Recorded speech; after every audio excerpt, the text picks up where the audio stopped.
Bonjour téléspectateurs de New York et de partout ailleurs. Eh bien, nous voici de retour sur les antennes après cette longue pause d'arrêt de travail due à la pandémie du coronavirus qui sévit dans ce monde. Il a fait plus d'1 million de morts dans tous les pays confondus. Par ailleurs, nul n'ignore que cette pandémie a aussi porté un coup terrible à l'économie mondiale. Mais grâce au vaccin, les activités familiales et professionnelles se régénèrent petit à petit. Et c'est à cela aussi que nous devons notre retour ici même dans ce studio. Alors pour un retour plus prompt à la normalité, faites-vous vacciner, chers téléspectateurs. Il est nécessaire de souligner que nous conservons les mêmes thématiques de notre émission qui ne sont autres que politique, actualité, société et culture. Et puis bon, nous mettons à votre connaissance qu'il y a une nouvelle entrée au sein de notre équipe. C'est bien Nia, elle nous rejoint en qualité de correspondante en Côte d'Ivoire pour le Speak Out Show. Elle se chargera de nous transmettre les informations poignantes et sensibles sur l'actualité en Côte d'Ivoire. Nia, bonjour. Bonjour Mej, bonjour chers téléspectateurs New York, Abidjan, Paris et du reste du monde. Bienvenue au sein de notre équipe. Merci. J'en suis tout honorée d'avoir l'opportunité d'intégrer une équipe aussi dynamique, composée de talentueux agents de médias, que celle du Speak Out Show ne saurait être qu'une grâce divine. Puisque vous y êtes maintenant de plein pied, et si je vous donnais la primeur d'annoncer les couleurs du prochain numéro de notre émission commune? Alléchante, je dirais d'emblée, ce qui est à retenir dans cette émission à venir, dans un futur proche bien sûr, nous aurons l'honneur de recevoir deux figures de proue du monde des médias en Côte d'Ivoire. Tous deux journalistes, ils appartiennent à deux secteurs différents, la presse écrite pour l'un et la radio pour l'autre. Ce sont respectivement Honora de Yedagne de Fraternité Matin, Quotidien d'État, et Thomas Makaya de Radio Côte d'Ivoire. Voilà le scoop. Et voilà qui est bien dit. Merci Nia, à bientôt.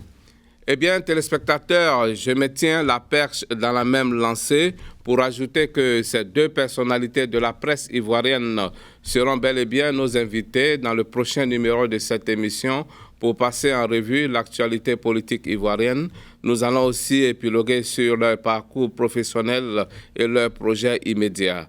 Pour finir, il faut noter que M. Honora de Yedagne est l'ex-PDG, président directeur général du journal d'État, communément appelé Fratmad. C'est à lui aussi que doivent tous les journalistes de Côte d'Ivoire, toutes tendances confondues, le prix Ebony qui œuvre annuellement à primer le meilleur journaliste de chaque secteur de la presse.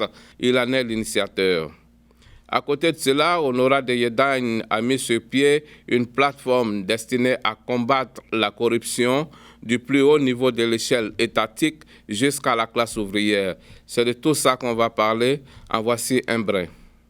La société ivoirienne, telle qu'elle fonctionne, est appelée à se diviser, à s'entretuer. Et il y a une seule raison à ça. C'est que cette société-là est gouvernée par la corruption. Tous les Ivoiriens se ressemblent parce que la corruption les assemble. Donc, quand vous regardez le jeu politique, vous comprenez bien que, et c'est valable pour la Côte d'Ivoire, mais c'est valable pour d'autres pays, les gens viennent à la politique pour s'enrichir et enrichir. Que tout le monde est d'accord pour voler l'État. C'est ça le consensus ivoirien. Tout le monde est d'accord pour voler l'État. Nous qui sommes ici, d'autres, chacun à sa façon, selon ses possibilités. Voilà, tout le monde est d'accord. Ça, c'est le consensus ivoirien. C'est un consensus qui est né de la politique d'Oufoué, c'est-à-dire Oufoué a cherché à transformer les ressources économiques en ressources politiques au nom de la stabilité, au nom de la paix. Mais il faut en sortir, puisque nous avons vu les limites de ce consensus-là. 3000 morts, ça doit quand même provoquer un choc à nous pour que nous fassions la politique autrement. Trouver un nouveau consensus, un nouveau logiciel, un nouveau paradigme, cela voudra dire, par exemple, tout le monde est d'accord pour servir la Côte d'Ivoire et non se servir. Moi, la réconciliation qui m'intéresse, c'est la réconciliation par les valeurs et autour des valeurs. Comment on fait pour qu'un chef d'État, quel que soit, ne puisse pas s'octroyer 348 milliards de budget de souveraineté? Comment on fait pour qu'une CEI ne soit pas au service d'un parti politique? Comment on fait pour que la justice s'émancipe des mots d'ordre d'un chef d'État?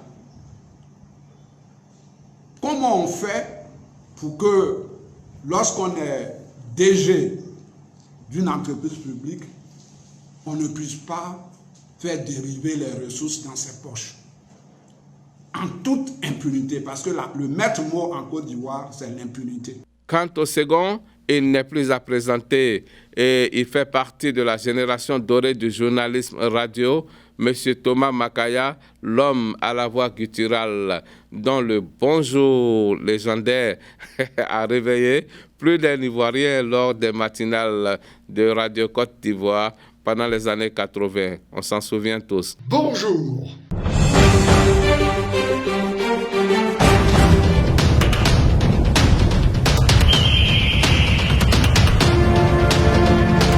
« 2021 coïncide avec l'avènement d'une chaîne télé via Internet baptisée Bonjour TV.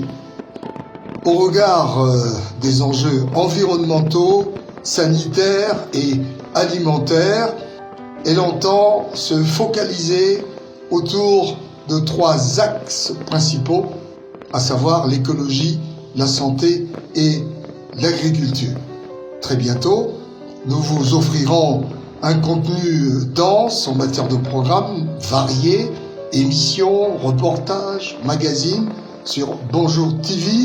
D'ores et déjà, abonnez-vous massivement sur la page YouTube de Bonjour TV. Nous l'avons déboulonné de sa retraite pour parler de la Web TV qu'il s'apprête à lancer, de ses activités en écologie ou le souci pour le maintien d'une planète saine. Eh bien, téléspectateurs, ainsi s'annonce notre retour pour la semaine prochaine. Merci de votre attention et bonne journée à chacun de vous.